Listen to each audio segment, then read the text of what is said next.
Whatever, ready when you are. Hey, we ready? Welcome to Fish and Grits, the People Podcast. We got a very special guest in the house. We got a professional boxer and actually used to play basketball too, right?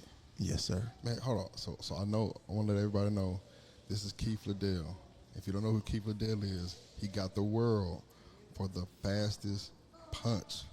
All right, the fastest punch and the strongest punch also, right? Well, you know about that, but let's talk about the real one. Let's put the real truth out there. Go ahead. About the world championship. Come on now. Come on. Let me go ahead. Go ahead. Tell us about it. Let me let you tell it. Okay, well, IBO 2013 heavyweight champion of the world. Me versus Andres Fanfare, Windy City Gym in Chicago, Sam Colonna's gym. Fight lasted about 2 rounds. I broke the man's hand. He was unable to continue. He had to reschedule his title defense against, I believe, the fighter at that time, a Hispanic fighter. I don't want to say what's the guy's name, but this is 2013, y'all. He had to reschedule. He was stripped of the IBO, of the International Boxing Organization World Championship. I was the interim champion because I was the one that caused him to not be able to defend his title. Why couldn't he defend his title? Because I broke his hand. Okay. In an exhibition bout that was actually filmed on Sam. It was actually at that time it was called Harry Porterfield, Someone You Should Know, in Windy City Gym. This is on CBS. Harry Porterfield, Someone You Should Know, filmed live in 2013, April of 2013. I get the credit for winning the championship in July the 6th of 2013. I hold on to the belt all the way up to October of 2013. And they said somebody else took the title from there. But the guy I beat was Andres Fanfare. Okay. Yes, sir. How'd you break his hand? When we fighting, and I hit him with a lot of jabs, but my punches are hard.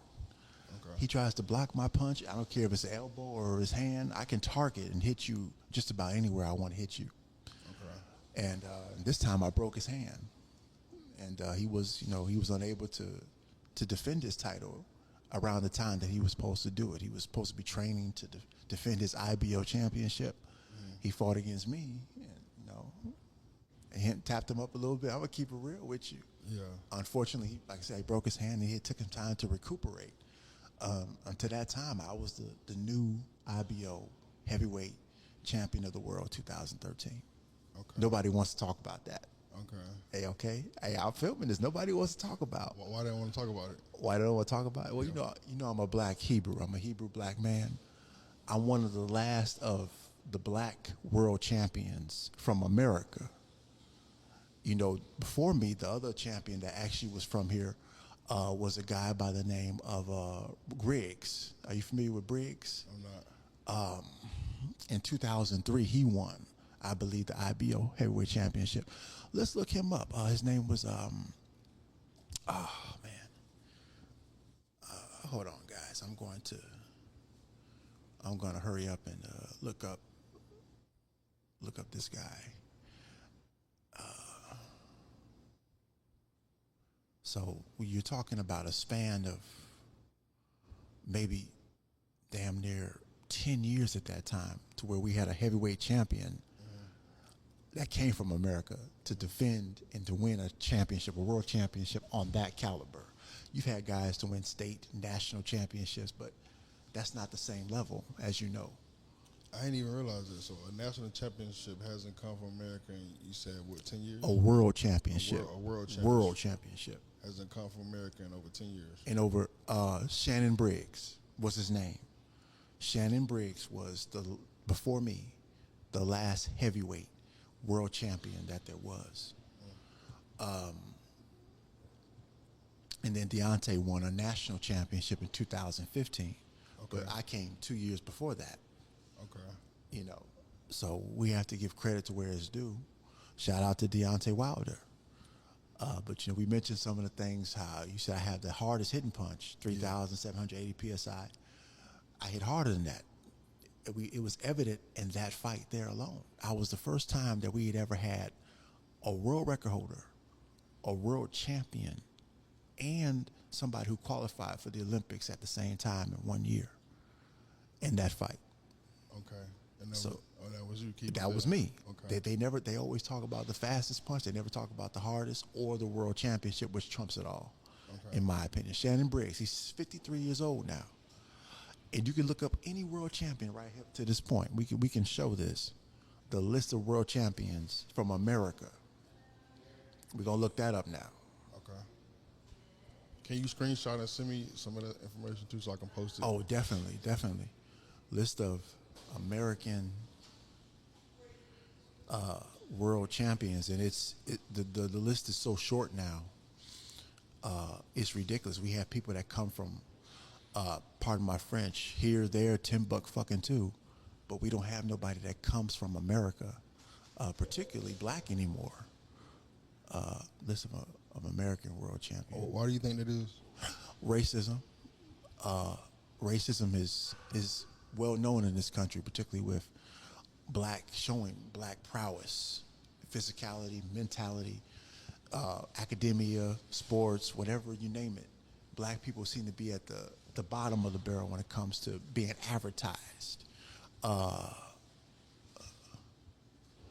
It's unfortunate that we have that, but we have to look at the dynamics of us being dominant.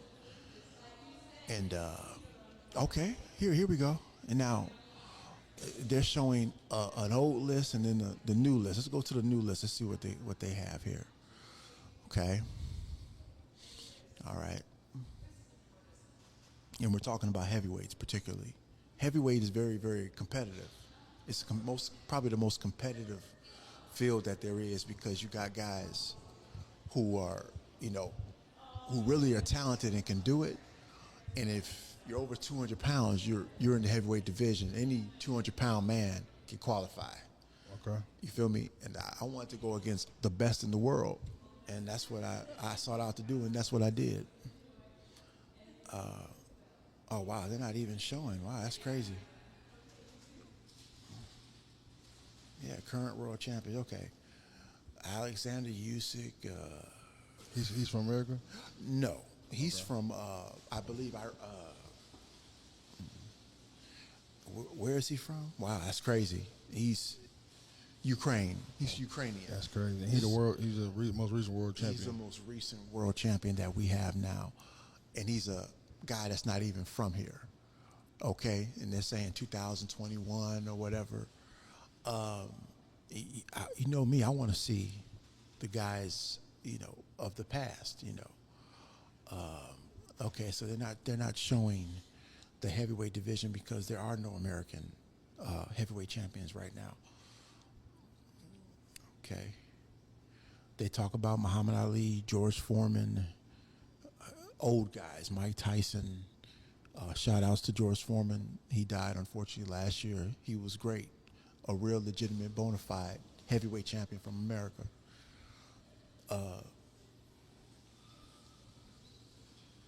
Okay, we have some.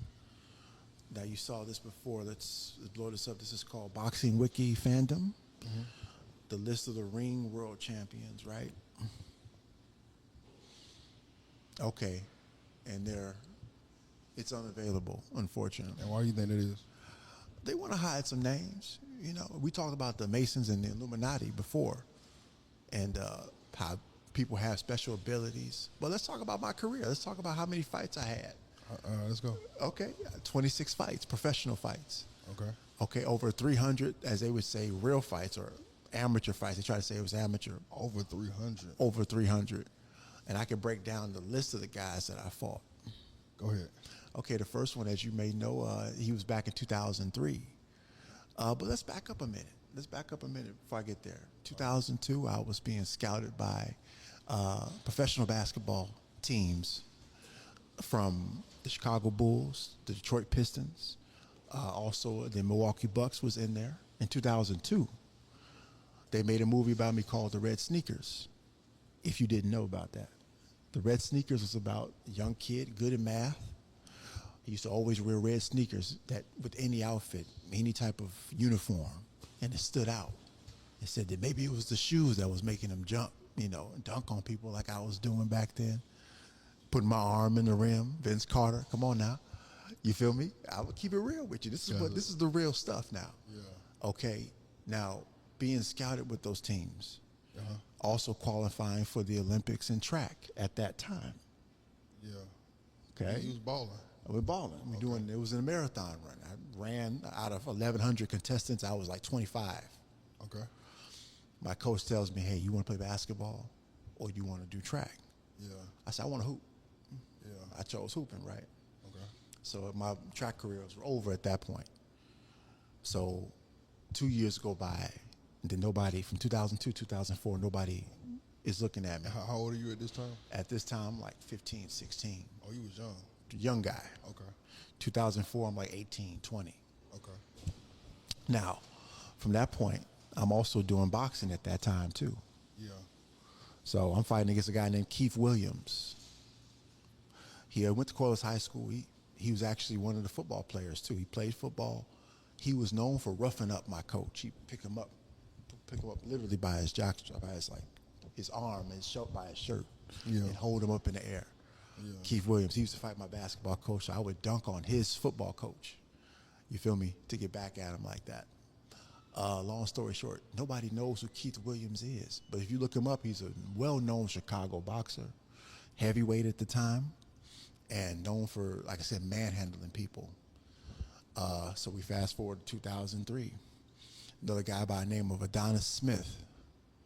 See, these are guys that, if you wouldn't know about them, former welterweight world champion Anthony Muhammad was his coach. Okay? He had two brothers. He had Little Adonis and Big Adonis. I fought both of those guys in 2003. Long story short, I ain't gonna lie to you, bro. He was the first loss right there. The first professional loss was really from Adonis Smith. I believe he was a much better, at that time, a much more capable fighter than I was. Just being real with you. Big guy, bulky. We went back and forth, bam, bam. I'm talking about throwing him. I hit him in his chin, he hit me in my chin. He's one of the first fighters to knock me down, but not out. My knee hit the ground. I got back up like a champion. I hate to say this. I beat the hell out of his younger brother. I busted his nose, everything. I hate to say that. But, this is a little bit of the career that they don't want to talk about. He was a well-known heavyweight at the time, was projected to be heavyweight world champion if it weren't for guys like me and other fighters who derailed him, and also the system. Do you want to speak on it? Yes, explain the system. The system of boxing. Well, you get tough guys that come through tough man contests, such as, you may know him as Eric Esch or Butterbean, the big heavyweight Caucasian fighter. Do you familiar with Butterbean? Yeah. He came through the tough man contest. He was able to work the system based upon racial politics. You've had other guys who were probably better fighters, who I mentioned before, Keith Williams, this guy, another guy named Terrence Smith out of Virginia. These guys were not as fortunate to make it through this system of the politics of having a certain image, being light enough, being the right race, being a Mason, going into the right social circles, fighting in what they call smokers, where you have Italian mafia syndicates that run boxing, who would determine who's going to be the next world champion. This is just part of the politics. A lot of these guys didn't fall into that. So that masonry stuff, that stuff is real. It helps you. Oh man, that masonry stuff, it gets you killed. It does help you climb the ranks, but I never did that kind of stuff. I always used my own skill and ability to be able to make it to the next level. These other guys too that I mentioned, they didn't partake, from my knowledge, into the masonry aspect. So with that being said, with the masonry, is that, so I'm assuming that's like an evil group that runs the world? Yes, sir. And people actually join that for success? Oh, absolutely. Absolutely.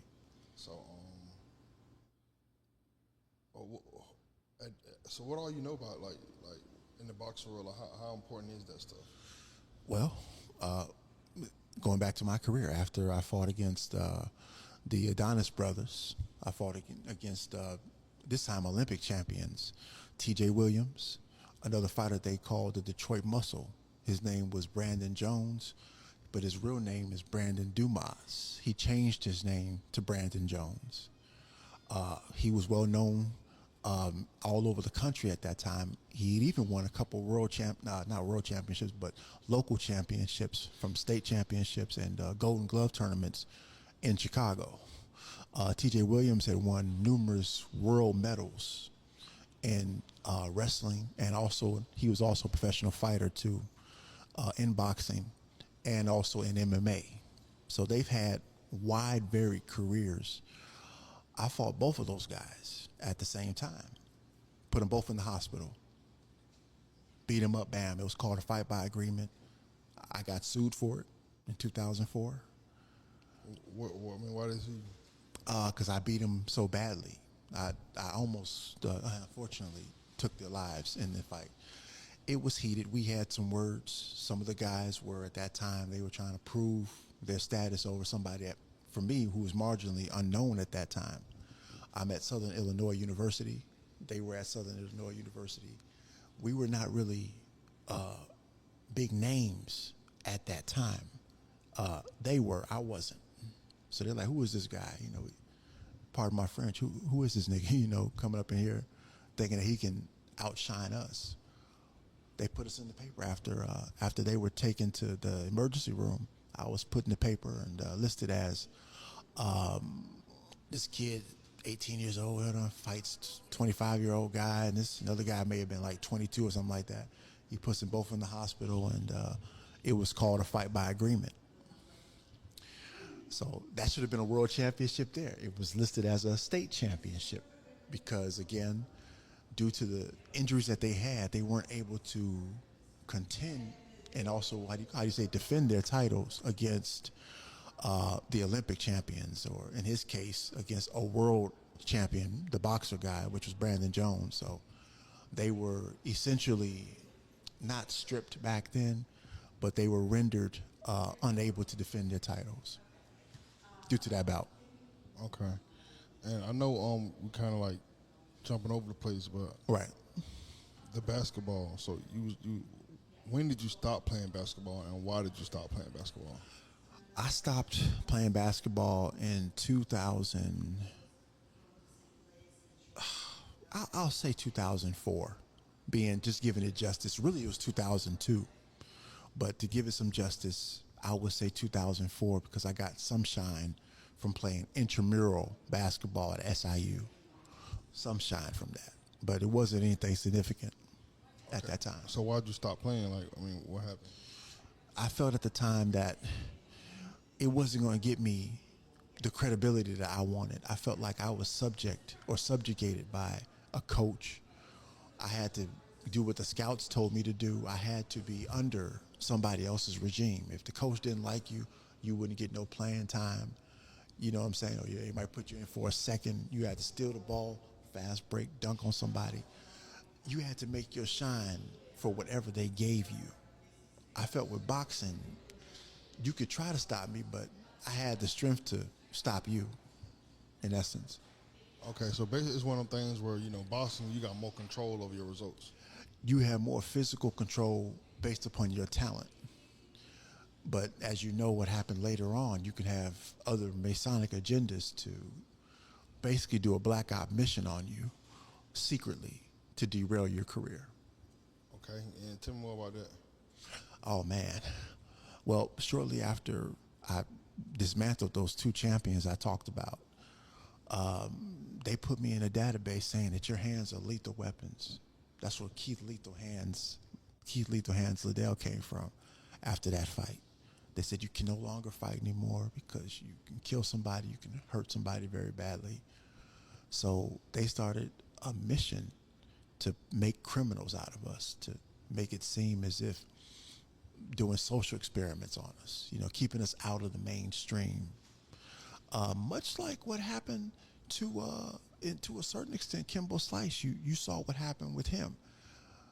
Remember when he was fighting, he had his street fights that he would show, but then he also had those contract fights that largely went unnoticed and unrated when he beat Ken Shamrock, which is a Hall of Famer. You know Ken Shamrock. Yeah. He beat him in 2016, shortly after he dies in 2016. Is that a blackout mission? So were you saying they took out Kimbo? I think they took Kimbo out because he beat one of their favorite fighters, which at the time like I said, he's a Caucasian Hall of Famer. Shout out to Ken Shamrock, we love you. But at the time, Kimbo was not seen as the face of MMA or boxing, for that matter. Oh, that's crazy. So you think they'll go that far as to they'll take you out? To take you out, absolutely. They'll kill you if they don't want you to be the face of it. And he was definitely not the face that they were looking for then or now. You know, keeping it 100. Okay. And how often do you think this happens? All the time. All the time. You had another great fighter, I thought, in the early 2000s. I mentioned one of them, Eddie Chambers was one of them who was derailed. Yeah. A guy by the name of the Gentleman Boxer, which was Chaz Witherspoon. You probably haven't heard of him. Mm-hmm. You know, he was another promising heavyweight that was beating the hell out of guys who was said that, hey, he's too smart of a fighter. He thinks too much before he punches. And he's beating the guy like a snare drum. He was derailed. You know, me going into poverty from 2004, from 2004 to 2013, almost no activity really being put to the forefront.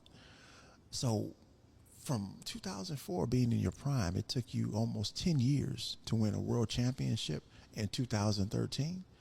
What happened from 2004 to 2013? What happened? Oh, man, that was the derailment process. From that fight, from those two fights, I had a fight against another promising heavyweight by the name of MacArthur Burns, who fought in the circuit of Rosemont Horizon. Are you familiar with the Rosemont Horizon?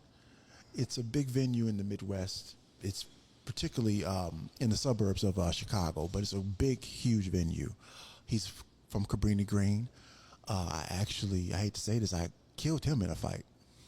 You like literally killed him. Like he not here no more? He's not here for no more, from my knowledge. But there was 3 other people who also were killed in that fight. It was a big brawl. I hate to say the huge street brawl. It was unbelievable. There was an altercation between me and him and his crew. I get jumped on by something like almost 40 guys. No lie. This is well documented. They had the medical records and everything. The police, it was a big, massive brawl similar to what you saw against Mike Tyson and Lennox Lewis when they had their altercation. 3 people were rumored to have been killed in that fight. MacArthur Burns was one of them. Very promising heavyweight. This happened in 2010. Okay. 2007, I go up against a fighter by the name of Mario Lopez. His real name is Mario Peoples. He changed his name to Mario Lopez. He was also rumored to have worked with the government. A prolific boxer and MMA fighter. Long story short, with him, he ends up, I end up knocking him down. He ended up knocking me damn near through the ground. He hit me right in the chin. I hit back of my head hit the ground. I punch him in his face. The back of his head hit the ground. These were the type of ferocious fighters that I was going up against during this time that we weren't getting no shine. Oh, this was in the ring, or this is in the ring. This was in the. At that time, we had what they called studios that we would rent out and fight. What you mean, like rent out and fight? Like literally, almost like how you have venues here in this, what do you call this, where we at, the library, how you have bookings that you can book a studio visit like that. We used to book out where ballerinas would practice at, their studios. We would fight in college, almost like college lounges, and we would have bouts. Who organized this? At this time, some of the college and universities did. Olive Harvey College, SIU, what's another one that did this? I think Chicago State University also used to used to do stuff like this. Okay, so the schools hosted boxing events. The schools used to host it. The park districts used to host them at the time. We used to also go to park district. This is way back in the day. YMCA's used to host these professional fights. Well-known boxing gym, as I mentioned, Sam Colonna's gym would also host a lot of these professional fights. We would get our own film crews to come up there from CBS, WGN, what's another major, Fox Network.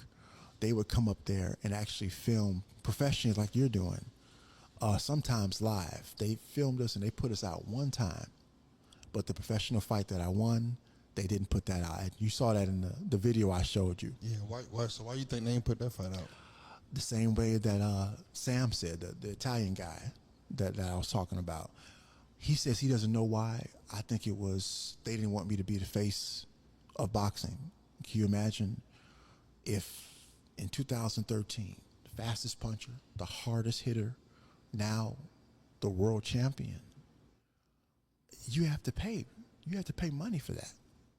You have to make me the face of boxing. And you know what? They did make me the face of it secretly. I am the logo of the WBC heavyweight champion of the world. You know, the guys like this, I'm the face of the WBC belt. The silhouette. So, but you know, this is 2013 we're talking about. You know, Andy Ruiz was not even really known at that time. Deontay Wilder was not known at that time. None of these guys were known. You couldn't say that they were the world champions. Where were they at that time? Do you remember the world champion at that time? I don't. All right. Now, Andres Fanfara, we mentioned him. Vladimir Klitschko was one of them. He was one of the contenders. Eddie Chambers was one of them. And then me. Yeah, these guys weren't known at the time. Nobody knew who the new fighters were.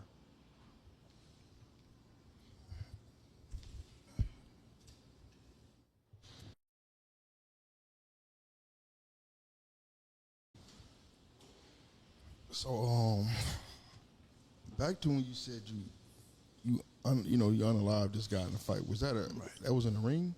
No, that was actually in the street. Oh, that was, you said it was like 40 guys jumped. 40 guys jumped on me. No lie. What made them jump on you? I guess they felt like they needed help. You know, I was a pretty scrappy guy in those days. You know, I wasn't afraid to mix it up with numerous fighters at that time. Okay.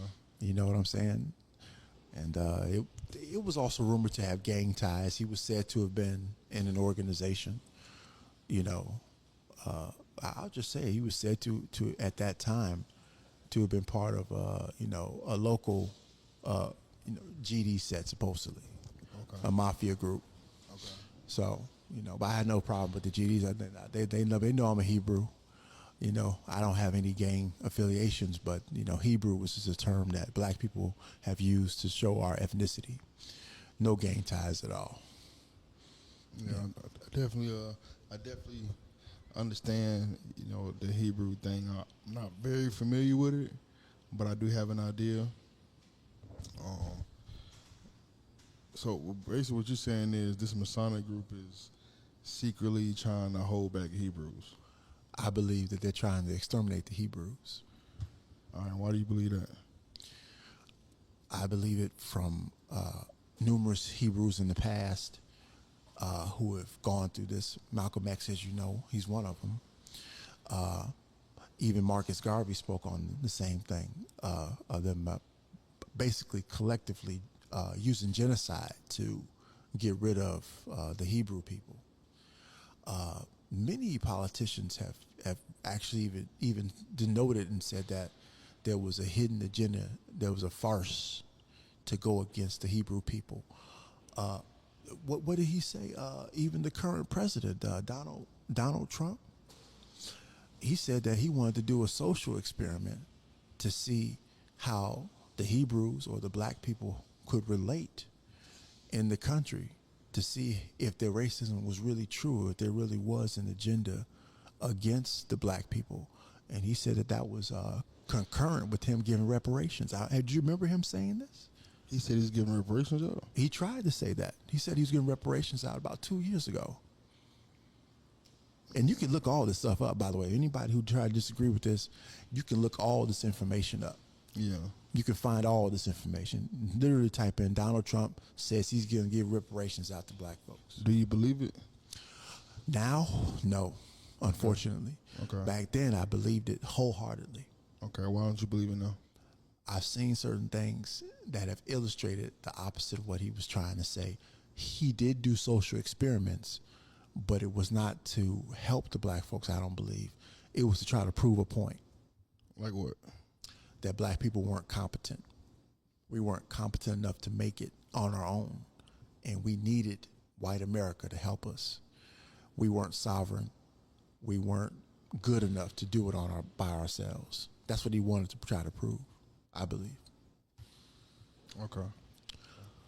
So, So we're getting history from 2004. We're talking about politics that was involved with this, all the way up to 2013.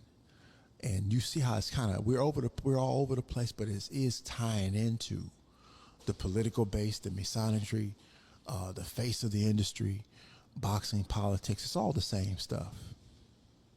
So like with you being in the industry and you being, world champion, I'm sure you being around Mike Tyson and meeting and knowing all these guys, industry wise, what all have you seen that most people don't know about, that most people, if they seen it, they wouldn't believe it or they wouldn't want to believe it? Well, for one, most fighters, even Mike Tyson would tell you this. He said his belts were meaningless. He said in the end, it wasn't about a legacy. It was about making money. Okay. You can look all that up too. Even from basketball, going to Tim Hardaway, Hall of Famer. Mike Tyson, Hall of Famer.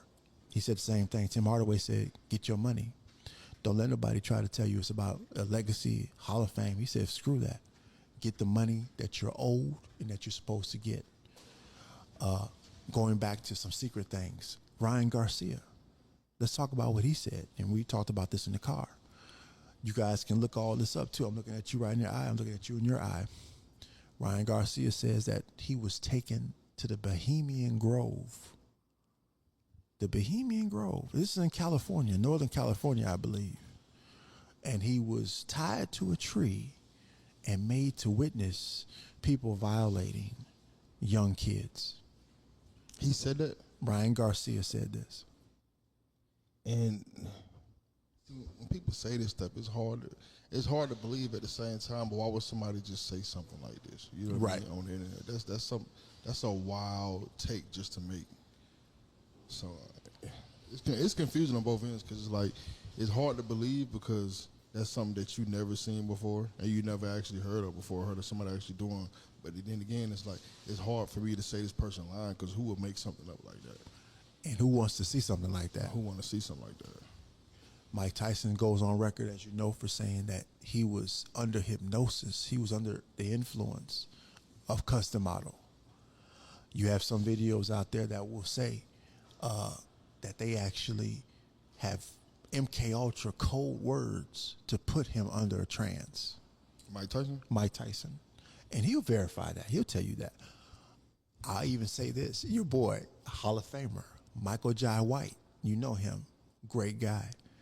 He says on record there was many, many guys who was in tough man contests, WKA world champions, fighters who were largely unknown, who would have made it very difficult and hard early on in their careers. He's talking about the Gracie brothers, saying that they were geniuses in keeping the real fighters out of contention.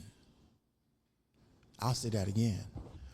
They were geniuses in keeping the real fighters out of contention of beating the Gracie brothers. He said these guys were mostly mom and pop martial artists that nobody knew about. You had real fighters he's talking about guys like us, who came from tough man contests, who came from underground circuits, who came from just about every professional tournament at the time. And these guys were deliberately kept out.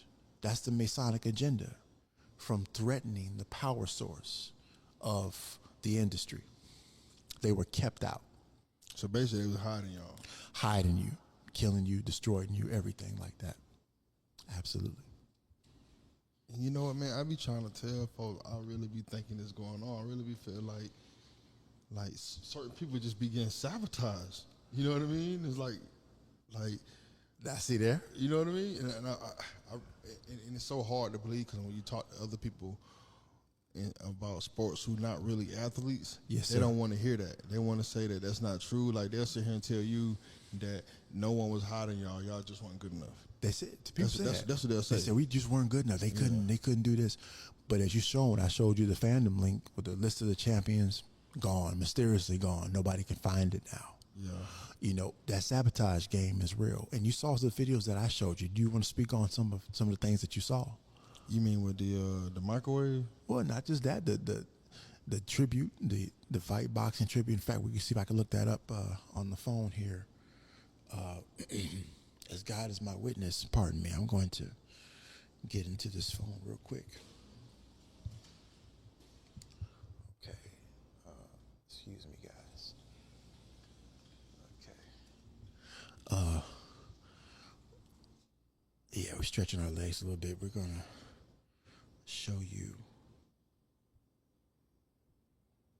a little bit what they don't want you to see. And this is for any YouTuber or anybody out there. Look up Keith Liddell Tribute, War for Reparations.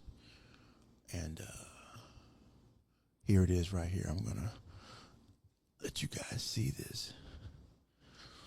It only has about 925 views. Did you see that? I don't know if Oh, you seen that one? Yeah, I ain't really understand it though. Did you see? Well, that's some of the fights that I had that were not filmed. I was attacked there by a professional fighter who worked for the government. You see blood right there. Where did he attack you at? He attacked me when I was living in California in the projects in Skid Row. And he worked for the government? He worked as an assassin. His first name was Demetrius. I forgot his last name. This was a fight that I had. One of them with Emmanuel Wright. The first fight I had with him was in the Wild Card Gym in Hollywood. I don't know, was this like a boxing fight or was it like a real fight? This was both. He challenged me outside because we were prohibited from coming back to the Wild Card Gym because they felt, first of all, you needed a membership to be there. Second of all, they felt that we would challenge the power structure. Being a former world champion at that time, they were trying to endorse Hispanic fighters. As you know, what's the guy's name? Andy Ruiz. In 2015, they were trying to endorse him. This is me doing some secret training to make myself really, really good. What are you doing right there?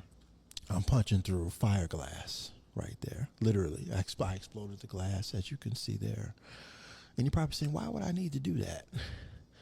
Well, there's something called hell training, as you may know about. That is designed, the stuff that I use is designed to, even if somebody cheated against me, that was another assassin that hit me in the back of the head with that stick. Time out. Yes, sir. Let's go back to because I do want to hear the rest of this. Yes, sir. But the assassin thing, what's going on? Let's go back to the first assassin. Tell me the whole beginning to the end of what happened. What happened with the assassin? Yeah. He's a fighter. Well, he was a fighter out of Detroit. He's part of the, I hate to say this, the Illuminati gay mob. And there is that. You can look up with that rapper. Yes, sir. Illuminati gay mob? Gay mob. That's the name of them for real? That's the actual name? No. Okay. That's not it, but that's what they're known as. In fact, if you look up that rapper, Fat Joe. Yeah. Remember when Fat Joe said that the Hollywood is controlled by a gay mob? Do you remember him saying that? I didn't hear him. No. I'm gonna start. Okay, hold on. I'm gonna see if I can get this on speaker here. Fat Joe went on record for saying that.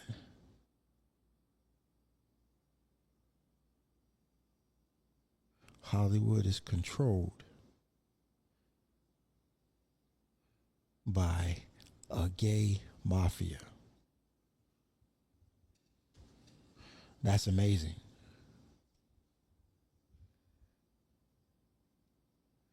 Now, people will say this is, beyond belief. How could this be so? Oh wow, now it's okay. Now, now check this out. You can see this here. And you actually can, let me see if I can, there you go. Right there. Where it says Fat Joe thinks the gay mafia controls. Hip-hop. Come on now. Gotcha. So you see, I'm verifying all this stuff as we're speaking here.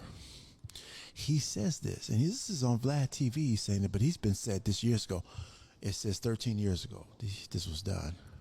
Do you want me to put it on loudspeaker so people can hear it, or? I'll play it. Don't worry about it. Okay, there you go. Tell me about it. Yeah. Okay, so basically, they send these assassins out. These guys that they either were former criminals, rapists, killers, stranglers, or they make them up in assassination schools that they have and facilities that are underground. Some people have tried to call them cloning facilities and all this other stuff. Now, people are scared to say, well, Keith, why would you put yourself, well, my life's been on the line. I'm not afraid of that. Why would you go in deep into exposing what these groups are doing? I believe that if God is with you, which he is, nobody can go against you. The government has known about these facilities for quite some time. They've invited me to work in them. I've always said no. I'm not afraid of anything, as you can see. So they know if they take me out, all of it is over with. This whole world, you might as well just blow it up because it's about to be blown up anyway by something much bigger and greater. But going back to the assassin that was sent on me in 2017, right when I just won the championship of the world, the USNBC, from a fighter by the name of Jamil Johnson out of Philadelphia. He's the cousin of the Hall of Famer Frankie Lyles. Okay, we're gonna look that up. Do you know who Frankie Lyles is? No. Have you heard of him? I haven't. Yeah, I know. We're talking about some deep, dangerous stuff here. We're getting the real story out. Well, let's look up Frankie Lyles. Okay, we're gonna look up his career. This is gonna kind of freak you out when I show you this. Okay, Frankie Lyles. Okay. So people say, man, we don't see your fights. Well, they try their best to hide it. Okay. All right, here it is. Here it is. They're saying Frankie Lyles is an American former professional boxer who held the lineal and WBA super middleweight titles. This is in Wikipedia now. Now, we're going to type in Frankie Lyles Alcatran. Okay. All right. Now you see this. You can see this for yourself. Frankie Lyles, that was the person that I fought against, his cousin, Jamil Johnson. Alcatran. You see that? Let's click on that.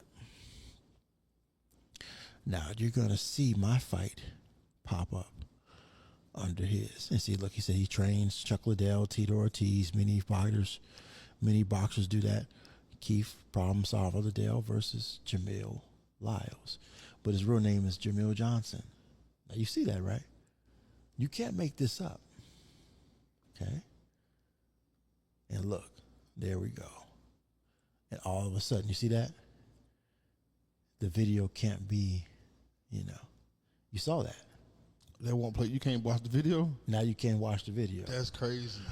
We're doing this in real time. We're not making this up. But it's on his page, though. I'm actually on his page. They wouldn't put me there if it wasn't significant. That's because I won the heavyweight, the USNBC WBC championship from him. Now, I'm on his page. You can go. You can look all this up. Type in Frankie Lyles Alcatron. They may try to change it, y'all. If you find it, just download it. Prior to that, I fought against. In 2015, I fought against another fighter from Memphis, Tennessee. Another great guy, Ronald Freeman.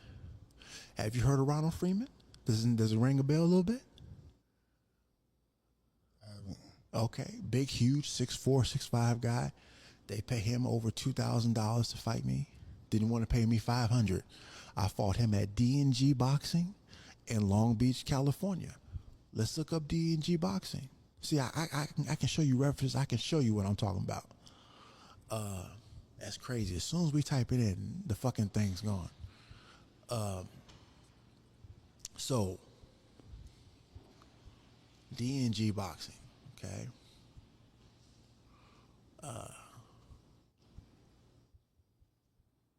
D&G Boxing is, of course, a very prestigious gym in Long Beach, California. Okay? All right. Just so that you guys don't think I'm making this up. Okay, let's see what happens. All right. And here it is. This is what it looks like now. That's D&G Boxing in Long Beach, California. Now, that's where I fought against Ronald Freeman. This is all the fights that are making up from 2002, 2003, all the way up to when I became world champion in 2013, all the way up to where I became US, NBC, WBC champion in 2016. People don't know. In 2013, when I won the championship, they offered me a 3-year contract for over $1 million. All right, so did you take it? I did. Okay. I was never given the money or the endorsement deals or the Hollywood contract, which was, of course, the Survivor Studio offered me another $1 million to compete on something called Blood versus Water in 2013. And they didn't pay you? No. Why didn't they pay you? Well, this starts to go into where they wanted to get a new champion with somebody with a Caucasian face. They wanted to weed me out. Ultimately, weeding me out of Chicago, I believe. That's where I won the championship. Chicago is a place that I believe at the time, it catered to black people.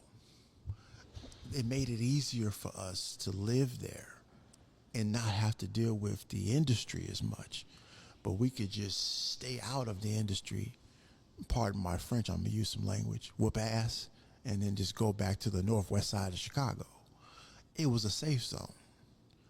They rendered all my finances almost defunct. I couldn't get a job. I couldn't make no money. How did they take your money?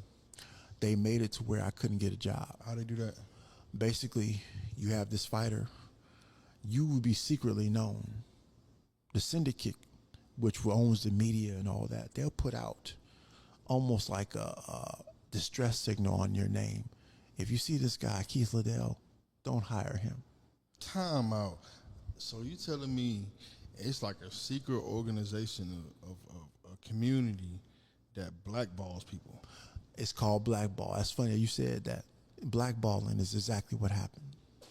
You're blackballed not just from the industry, but you really blackballed from making money. You know what? I'm gonna tell you. Sometimes I be wondering, like, do that really be going on? You know, because I done seen some very talented people have a hard time. I'd be like, I'm wondering, like, are you blackballed and you don't even know it? You know, is it like I said, a secret organization of well-connected people that might be working in this corporation? They just call themselves, hey, stay away from the person, stay away from the person. You know what I mean? And you don't even know it. You didn't even know what blackball was back then, did I? I mean, I did. I knew what it was. Oh, you knew what it was? Okay, Yeah. I didn't know what blackball was. I said, what is blackball? What does that I do? feel like that's what's going on with Shador in the NFL right now. Shador Sanders. Shador Sanders, who that is? That's Deion Sanders' son. He pretty good, and he got drafted. I mean, he pretty good. He really like the best rookie quarterback in the league. But he been playing quarterback his whole life. He was trained by Tom Brady, so nobody should be surprised. You know what I mean? Wow. But they basically not giving him an opportunity to play. So you got a black quarterback Yeah. that's being blackballed because they don't want him to be in that position of being a black quarterback making a whole bunch of money. How much is his contract for? His contract is pretty good because he's a quarterback, but he got drafted in the 5th round, so it's not like it would be if he got drafted in the 1st round. How much money is he making? About $20 million per year? I'm not sure exactly what the number is. Okay.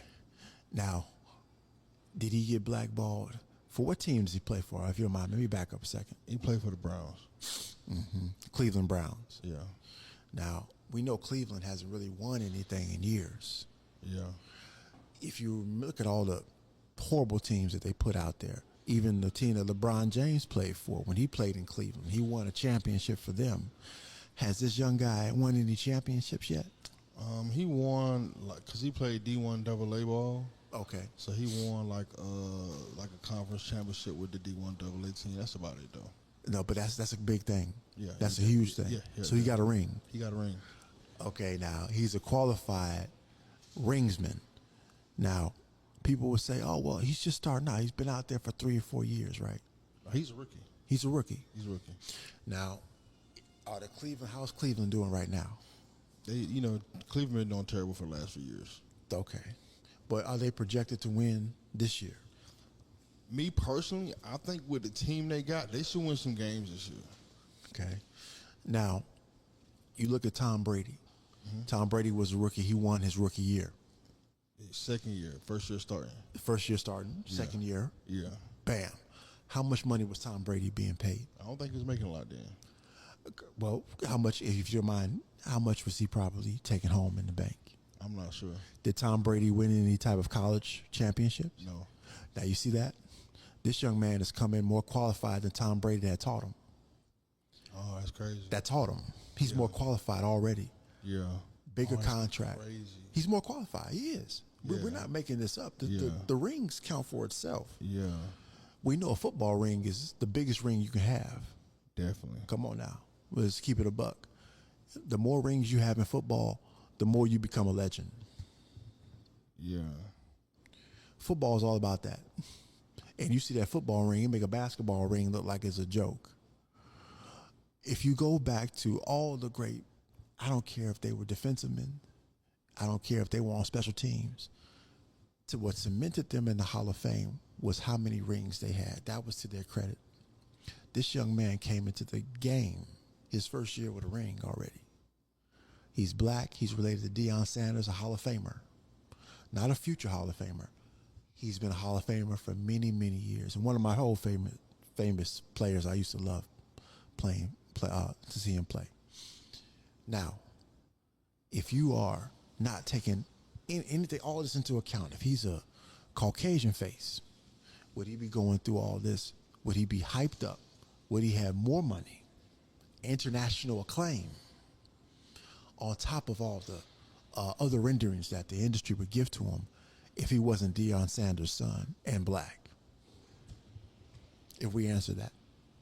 You said would he be if he was white, would he be more successful? Would he be more successful? Would he go through the same type of renderings that he's going through right now? I doubt it. Okay. I doubt it. Okay. So he's being blackballed. He's being limited in his opportunities to show himself being great that he is. Yeah, definitely. Despite And it's pretty obvious. What are they doing to him? So he started the first preseason game, and because everybody was hurt, and he did excellent. He played excellent. Like, he played very, very, very, very good for a rookie. And I think he didn't even play the next game because the other guys came back from injury, and he barely played any of the preseason for after that. But he the first game he went out there and balled out. He balled out. He looked like a veteran out there. He balled out. Okay. And that's why I really would like to see, quite frankly, how much money they're paying this young man. We can sidestep and we can actually look into the industry of Will Smith's son, who I believe was blackballed. Will Smith's daughter, Willow Smith, Jaden Smith. they were also blackballed by the industry. Why do you think that? The same reason why this young man is. They come from wealthy black backgrounds. Hold on, I'm about to get into this phone. They're wealthy, which means that they're not going to be subjugated by the industry the way that we would. Oh, thank you, sir. Thank you. For the simple fact they have more money.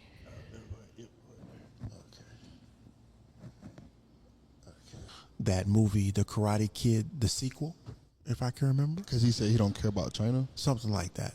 Okay. Something that may not be correct verbatim. But the whole question is, do the Chinese care about him?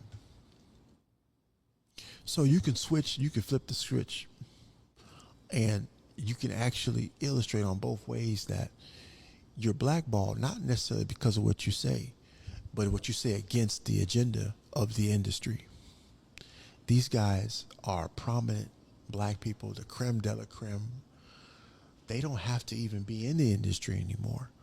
They can make it to where their children can just eat off of what they already have made in the industry. The rich black people will be targeted more because you're wealthy. Let's keep that a buck. They'll be targeted more because they have financial pedigree that's over the other people that are in the industry or even trying to get into the industry. They're the biggest targets. But as Jada said, they couldn't find anybody that could beat them. That's just is what it is.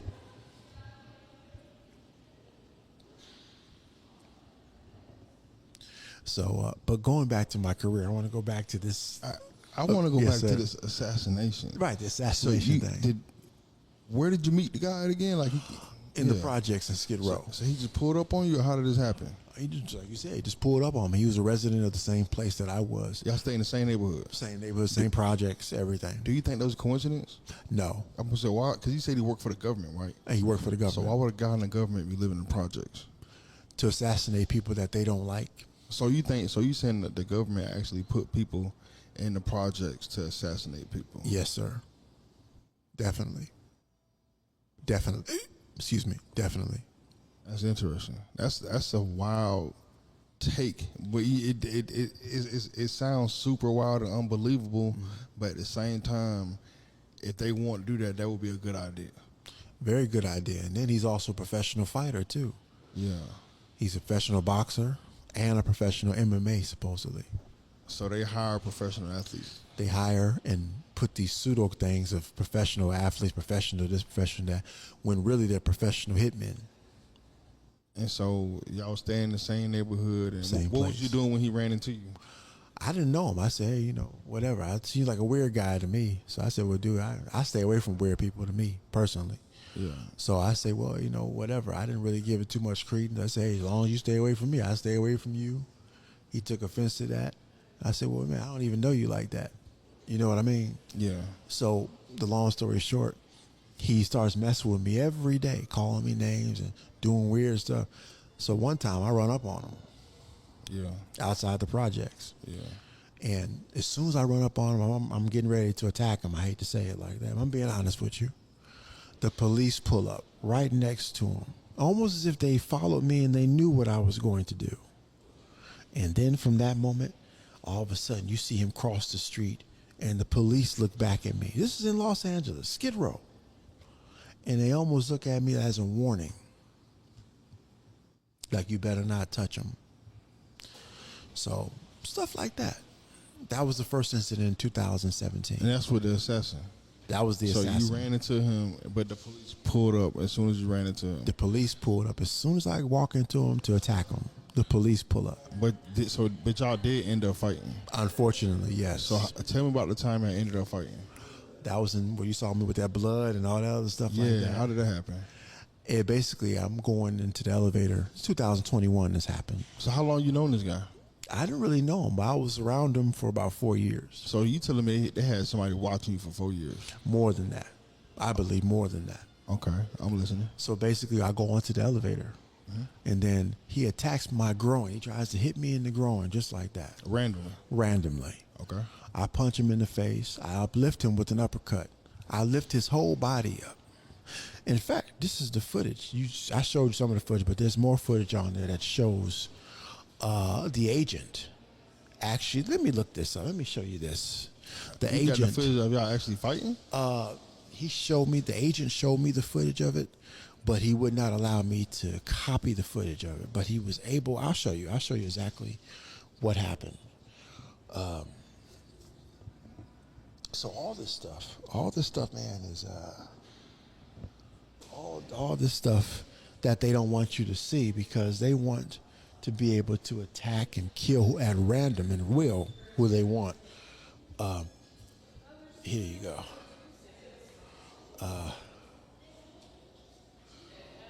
Okay.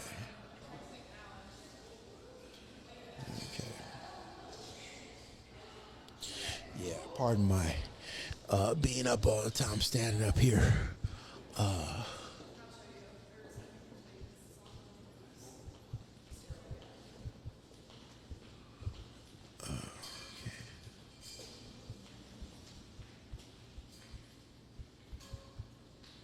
Yeah, this stuff is very, very interesting stuff.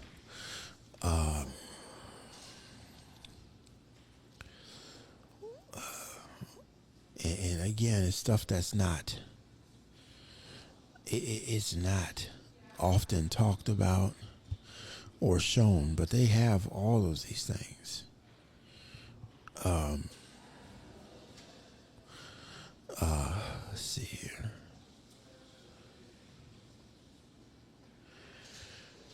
All right.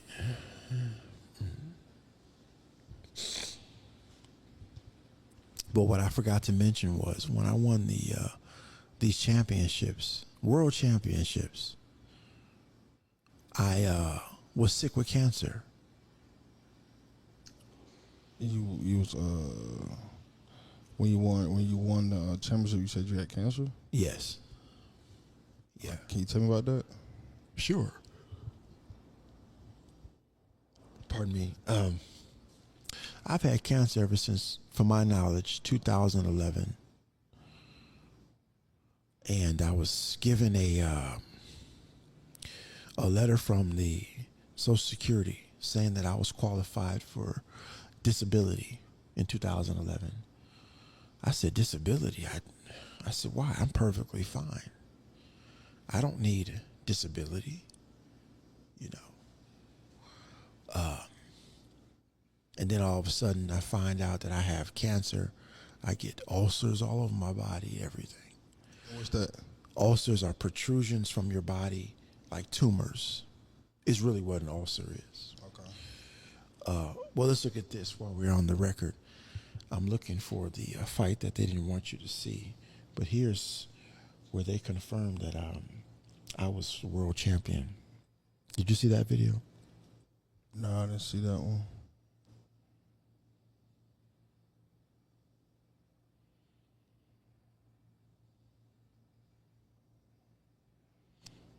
And for the people that can't see this, it says I was briefly the IBO champion in 2013 for the light heavy cruiser title, cruiser heavyweight title, while also being a professional boxer and holding world records. I see. You see that? So now, am I making that up? No, it's there. Definitely there. It's definitely there. But I'm still trying to find the hidden fight here. That's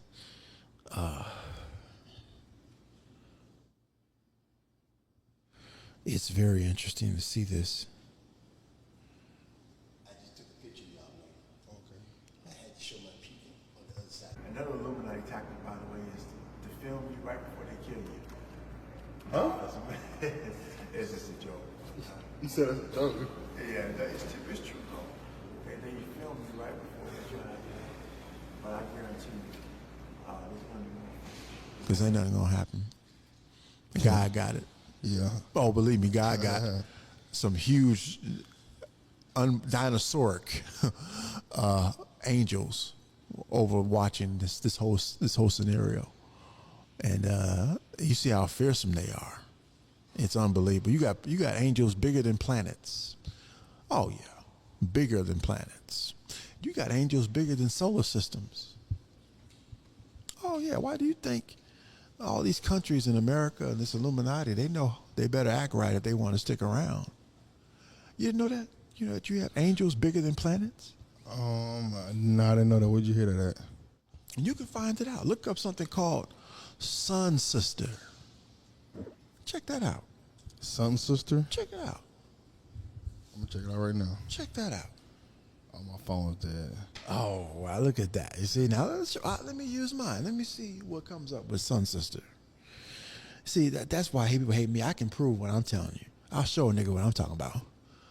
See, Sun Sister. Okay.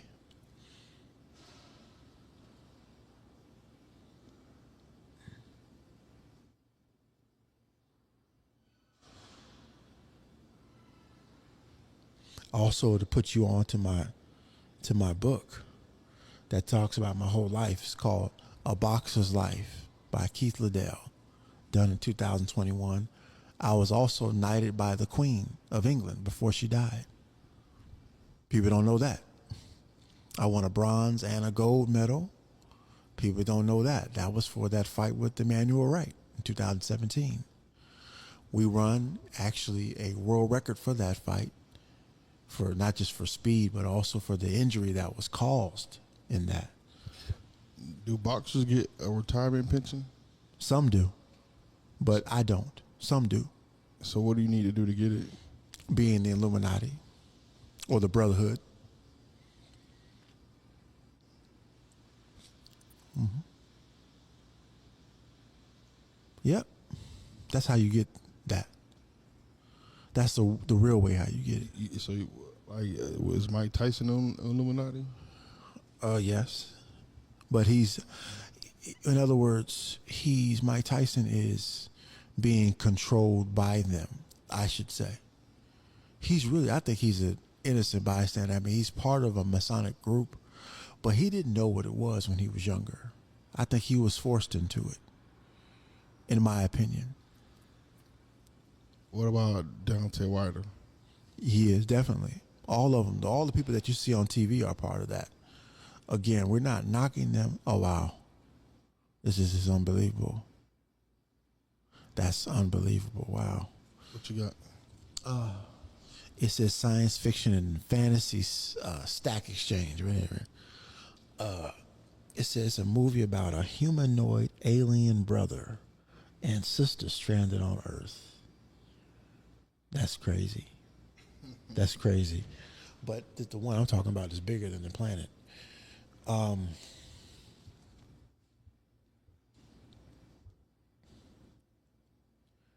You know, wow, this is crazy.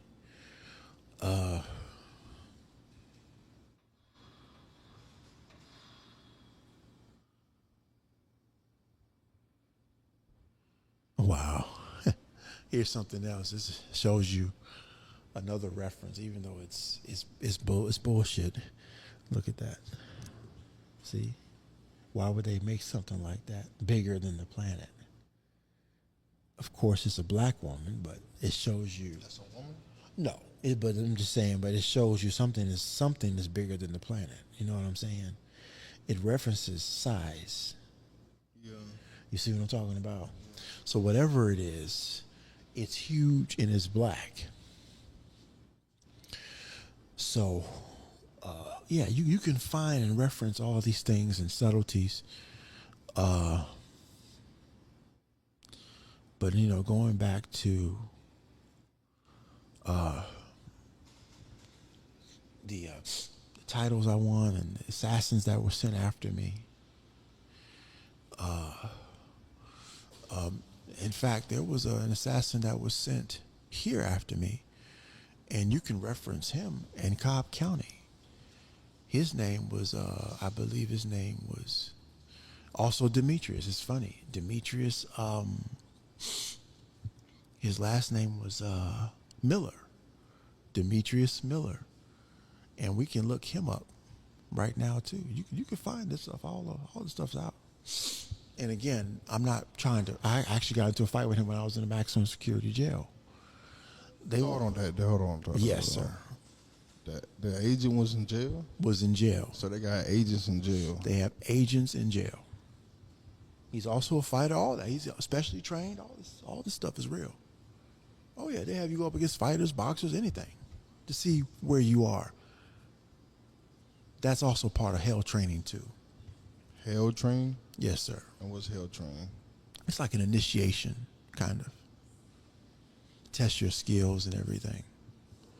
A lot of black people go through hell training. If they're Caucasians that go through it, they're most likely not human. They're clones.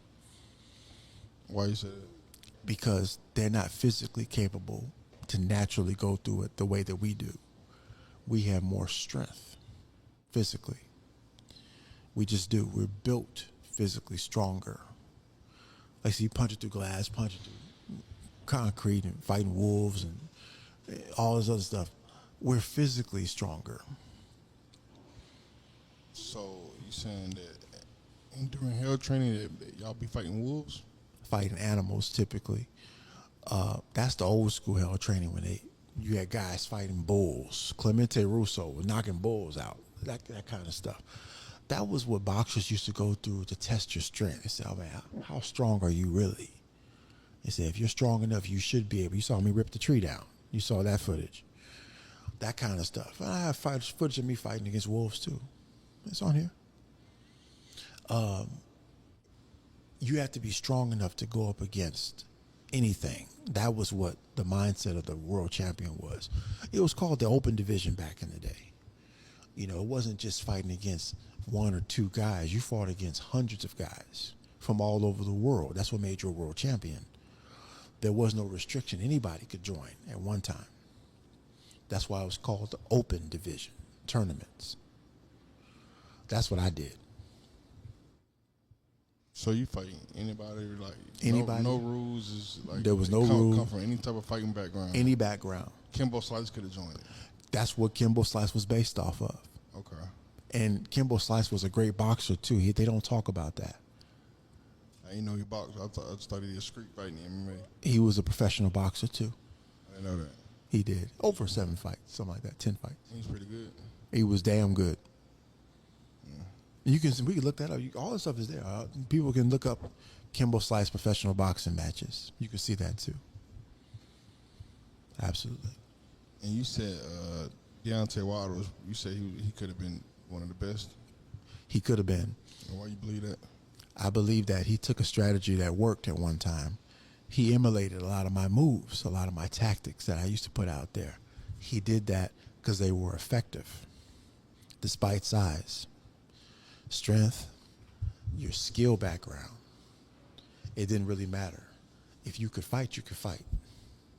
You know, I know a lot of secret stuff, a lot of metaphysical stuff and physical stuff. All that stuff was all based upon the boxer, the strongest man in the world, what they used to call it, the best fighter in the world. You needed all these skills to be able to go up against any fighter. You didn't pick and choose which one you wanted to go up against. Any challenger, any fighter. That's the truth. Okay, so basically, you know, you boxed in your career, you walked away from boxing simply because the politics. I was kept out of boxing. You got blackballed. Blackballed. I told you about J.D. Anderson.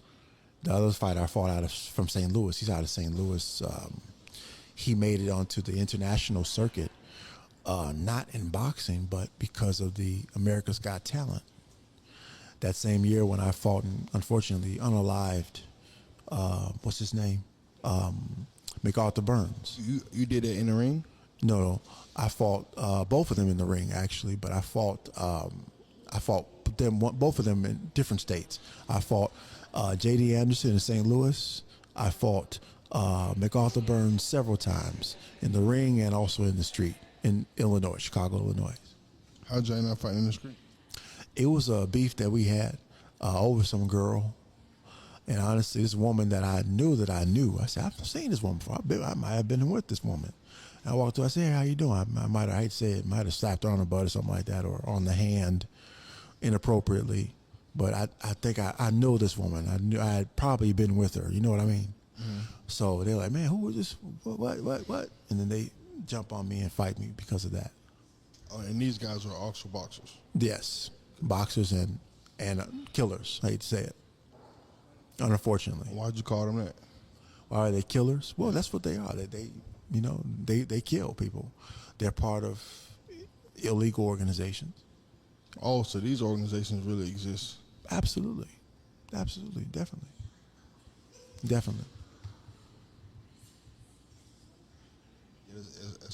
It's pretty interesting.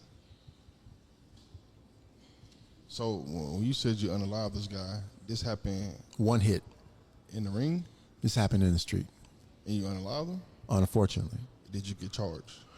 no. And why didn't they charge you? It was because of self-defense, and I had a witness. I'm sitting there almost damn near unconscious in the medical room. And this woman says, man, they hit him. They took him down, but he was throwing them motherfuckers. This is what she said. And she said they attacked him, and he defended himself. Good gracious. Fastest and hardest hitting puncher in the world. Only hit him one time, and he disappeared from the fight. I thought that nigga ran away. I said, well, where'd he go?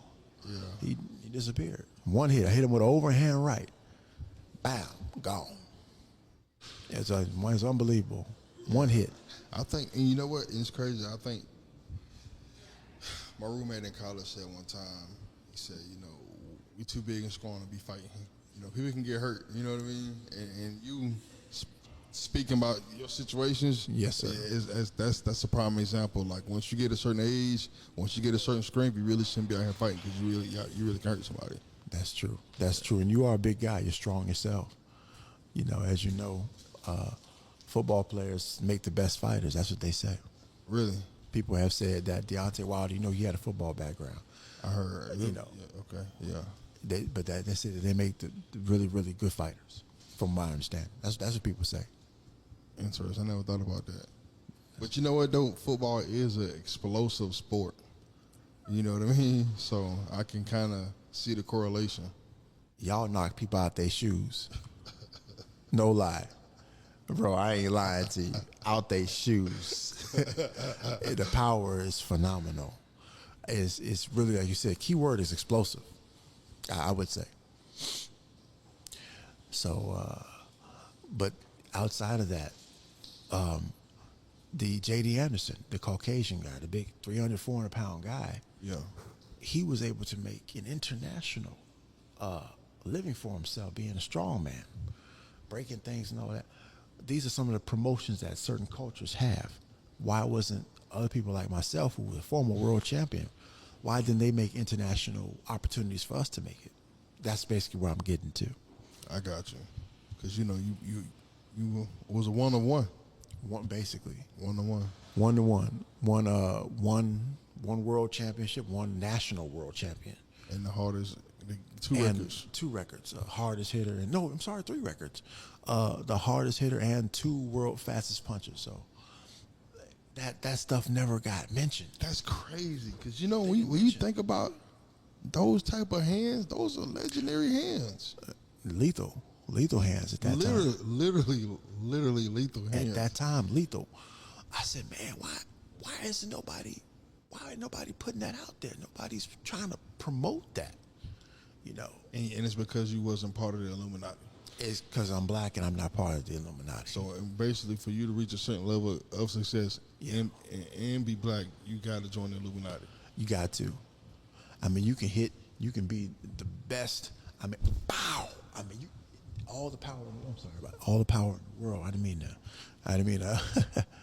Yeah, I put a little bit too much on there, but just to show you that you could be the best type of fighter that there was and be largely unknown. Nobody would know about you. You would receive no endorsement deals, no sponsorships, no money. People will act like you don't exist.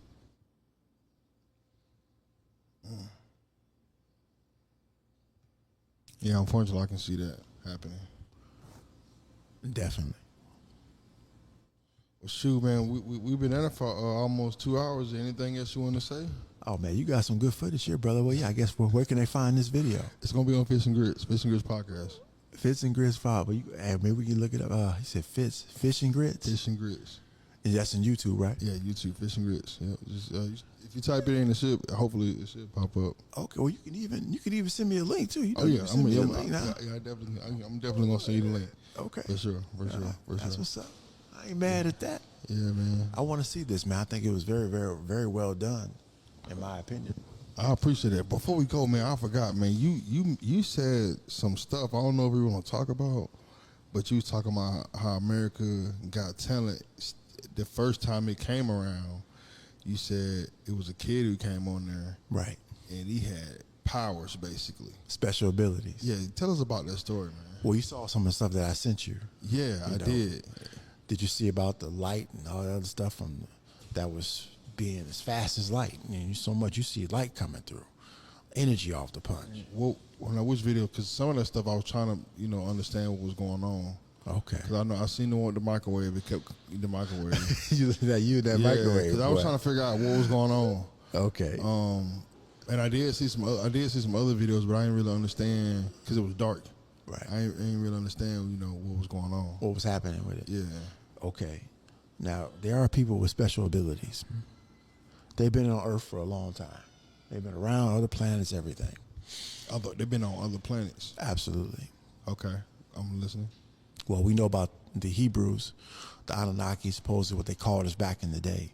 The Anunnaki, they said that we came from the planet Nibiru, which may have been the planet Venus, that circles our galaxy or our solar system every 10,000 years, something like that, 25,000 years. So my Venus does that? I believe Venus might actually do that. Servers. Or the secondary planet of Venus. Okay, I'm listening. So there are basically two Venuses out there. A planet that looks like Venus and then Venus. Long story short, this young kid goes on America's Got Talent, or America Has special abilities and all that other stuff. Yeah. He levitates this screen, this big bar, metal bar, about as thick as a baseball bat, probably thicker than that. Yeah. And when he levitates it, he takes his finger and splits it into 3 sections like that. He says 1, 2, 3. The bar bends itself just like that. And this really happened. This really happened. And like, hold on, why don't they talk about this? Like, how did you find out about this? I found out about this from a guy named Mr. Butler, a teacher of mine in 2003. He taught me about the Illuminati. He taught me about the Masonic organizations.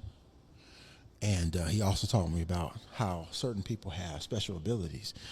And I said, wait a minute. I said, what? I said, tell me about this. He told me about that young man that did that. I couldn't believe it. I was so dumbfounded. And to this day, after that, nobody knows what happened to that young man. Nobody knows. And so you believe that there's other people walk around here who got powers? I know there's other people that's around this world that got supernatural powers. How do you know that? How do we know it? I've seen it. I've seen guys who could verbalize and just by talking to you, put you under a trance. I've seen people, even Buddhist monks, who use a lower level of supernatural ability. They use entities to help them to levitate off the ground. That's real. It's real, but they're using a demonic force to do it. There's people that can just naturally do it. They can just levitate. They can just do it. In fact, I'll put something out there. You got athletes who can kill you up just by looking at you. Uh-oh. You remember that movie that they said the guys that stare at goats? Yeah. See, come on now. They putting the stuff out there. There's famous celebrities that can do that. Famous ones. They can stare at you? And you could die. And unalive? I'm sorry, and unalive you. And no unalive way. you. No way. Just by looking at you. Just by looking at you. He's going to drop. You know, some people try to call it spontaneous combustion. All kind of theories out there. But this is the real stuff. You got people that that can, probably, this is no joke at all, who probably can fly. We talked about that. People that can fly. Check that out. I'm gonna check it out. Okay, we're not lying. What do we start? What do I start looking at? Look at the Buddhist monk who levitates. It's on YouTube. He levitated himself, supposedly, just like that, off the ground for minutes. Some people can move objects with their body, move it without touching it. Absolutely. Y'all be seeing videos like that online, but I don't know how real they are. You know what I mean? Some of them could be fake. Some of them could be real. Yeah. But you saw the one with as you saw, well, even there was other ones too. Some people can cause things, to happen. But that video that you saw, you said you never saw a machine do that before. How can you fake that one? Yeah. It's kind of hard to fake that one.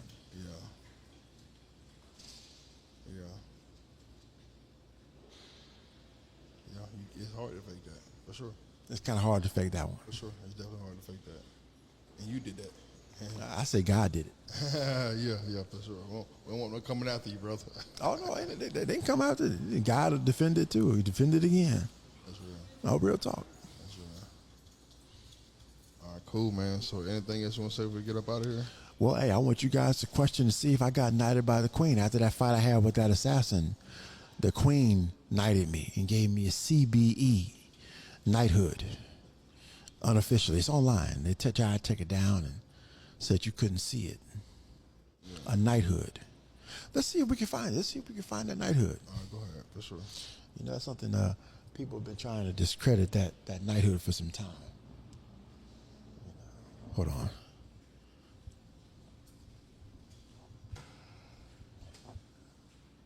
You mind if I ask you if you can hold this real quick? Yep, for sure.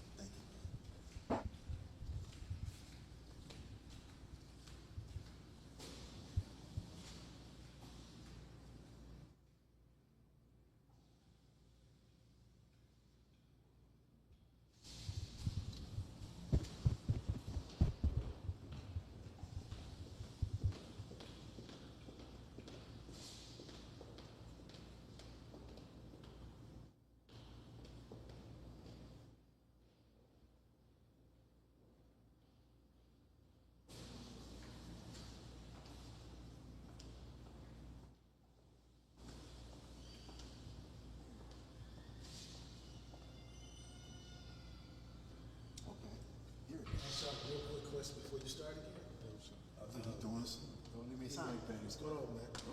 Check it out. I see y'all doing it out here, but I got a theater in there with curtains and all that. If y'all want to get some, if you want to get some, I don't know what y'all shooting, what it's for, but if y'all want to get some, because we're not going to be using it for a while, but if y'all want to come in the theater and check it out, got some curtains, nice backdrop, people not walking by you all day. In case you. We done now, but we about to be finished. Is it like, what about later, like next week or something like that? Anytime or just like for today?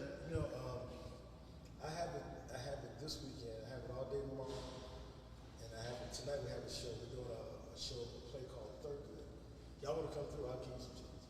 But we have a show tonight. When I saw y'all working, I'm like, okay, those are my young brothers.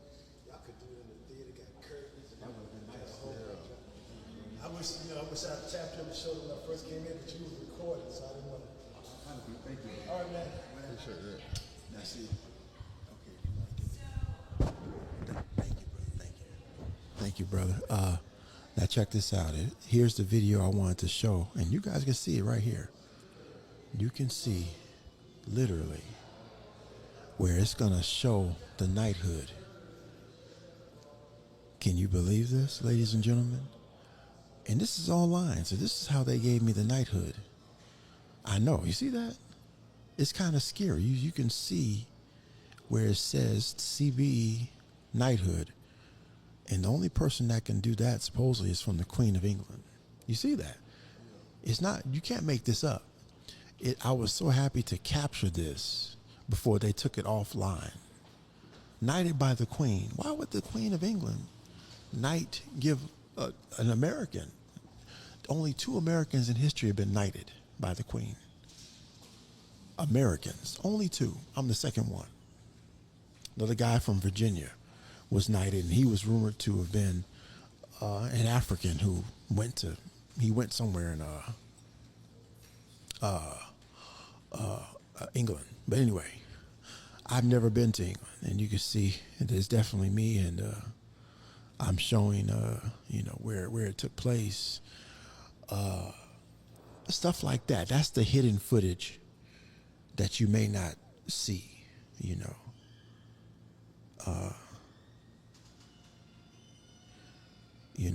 very happy about that. And it says awards, it took you down to that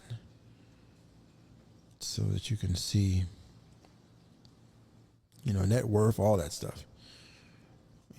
1 to 5 million supposedly. Never received it. So, but yeah, awards and honors. Awards and honors. Yep. Commander of the British Empire. It's kind of blurry, but you can see that. Commander of the British Empire. You saw that, right? Yeah, I seen that. You got that? Okay, so that was... So you said they gave you 1.5 mil? No. They said between 1 to 5 million is my net worth. So I never received a dime yet. Never received it. But it says that your net worth is 1.5 mil online. 1 to 5 mil. So between 1 million and 5 million. Probably closer to 5 million. That's what I would say. And I'm homeless as a dog. So it is what it is. Just stuff like that, it's just trying to find out the truth and what's really going on in the Keith Liddell situation. Why do they have me listed as Samson KO or Kid Little on BoxRec with mysteriously 20-some fights on there? 26 fights with the Samson KO, and with the Kid Little, they have about 10 fights with that one. So, a guy from Chicago, 1914, there's nobody like that. Why won't they just put Keith Liddell? Why am I being blackballed? Who knows?